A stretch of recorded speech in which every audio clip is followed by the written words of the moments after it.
filmaram Morrer, por coincidência ou não, no começo do ano eu estava totalmente obcecado por Glauber Rocha. Ele falava muito da intensidade da ideia, propor algo que mude. E a gente queria trazer um pouco disso para o festival. Dessa vez foi um processo criativo muito intenso. Foi um amadurecimento que pegou toda a equipe de produção de surpresa positivamente. Eu recebi pela primeira vez representantes de Roraima, Espírito Santo, Mato Grosso. O Mundo Vitrine é meio que um xodó meu, assim, porque meu filme passado foi o primeiro festival a premiá-lo e foi o segundo festival onde ele passou, e depois dali vieram mais de 40 festivais, vários prêmios.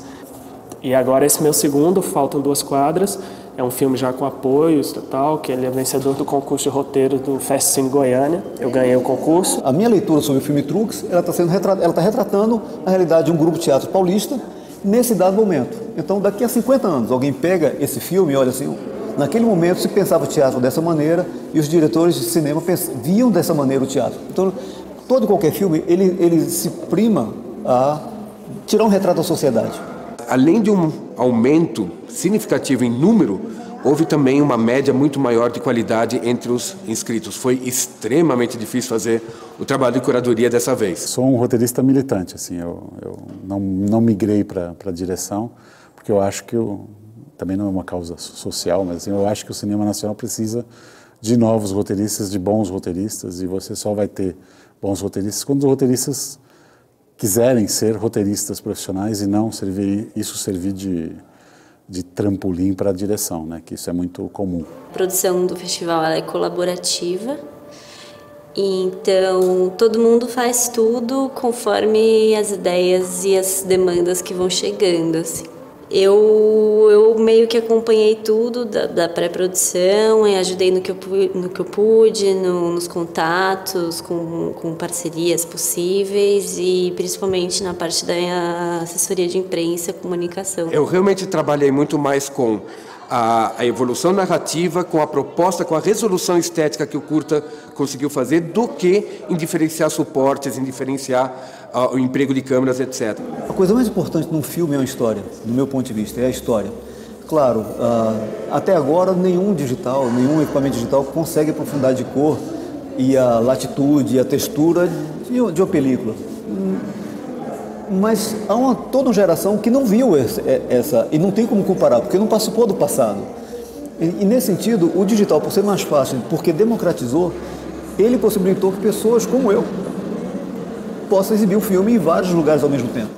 O que eu vejo é que, assim, isso democratizou, né? Eu tenho uma brincadeira que eu faço, que eu falo que tem 3 invenções que ainda vão destruir o mundo, né? As luzinhas de Natal chinesas, né? O karaokê e a câmera digital.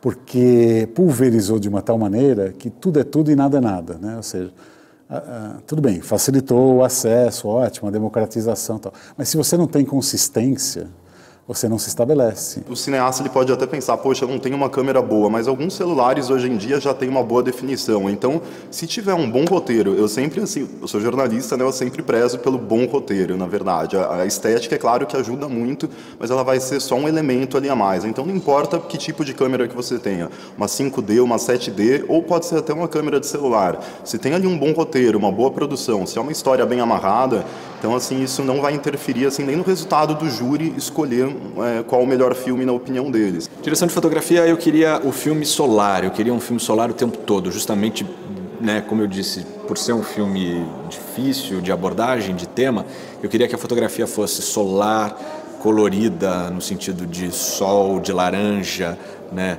ter essa coisa mais para cima, né? Não queria um filme para baixo de jeito nenhum. A direção de arte também, a gente tem um protagonista pintor, um protagonista artista plástico, jovem, né? Então a direção de arte acompanhou esse sentido, cor, né? Foi mais ou menos por aí o caminho. A direção eu dividi com o Alcemar Peixe, a gente fez a direção de fotografia junto e foi bem legal de fazer porque a gente teve bastante chance de poder contribuir na decupagem. Então a gente conseguiu dar algumas sugestões legais, algumas coisas surgiram na hora também. Como a gente fez uma gravação com bastante externa, a gente teve meio que lutar contra o clima, a chuva, e a gente acabou também fazendo algumas coisas com a ocasião, né? A função do produtor tem muito a ver com a viabilização da apresentação desse conteúdo. O filme ele tenta passar de um jeito não muito moralista o processo que ocorre na própria produção das coisas que a gente come, né? Você tem que respeitar o formato que o realizador fez o filme dele, né? Então tem que ficar atento a isso, né? Cuidar da imagem, cuidar do som, para que a exibição seja bem feita e que o público consiga sentir o filme, sentir o trabalho que o realizador fez, né? Eu acho que existe uma geração paulistana que foi formada através do olhar do Carlão, né? E o Carlão tinha tudo isso que a gente quer, né? Assim, por ele ter passado pela Porno Chanchada, por ele ter enfrentado tudo isso de cabeça erguida, de ter feito os filmes que queria, né? De ser absolutamente autoral, né? Você não vê nada nos filmes do Carlão que beira o comercial, ou que beira a procura de agradar. Ele já foi júri do festival e Carlos Reichenbach representa cinematograficamente das figuras mais altruístas, generosas, mestres mesmo, que eu já tomei contato. São poucos os profissionais de cinema que foram sempre tão democráticos, tão apaixonados em compartilhar absoluta e irrestritamente a sua arte, a arte dos outros, para falar e viver e respirar sétima arte como Carlos Reichenbach. Eu conheci o Carlão quando ele era professor na ECA, eu fui aluno dele. Quando eu já estava formado, assim que eu recém-formado, ele me convidou para fazer assistência de direção em um longa, que era o Dois Córregos na época. Me ensinou a fazer assistência de direção, porque eu nunca tinha feito, e desde então eu trabalhei nos 4 longas deles, nos 3 longas depois dos Dois Córregos, o Bens Confiscados, onde eu também fui corroteirista, depois antes o Garotas do ABC e o Falsa Loura, que foi o último filme dele. Ele fazia uma poesia visual, absolutamente poesia visual.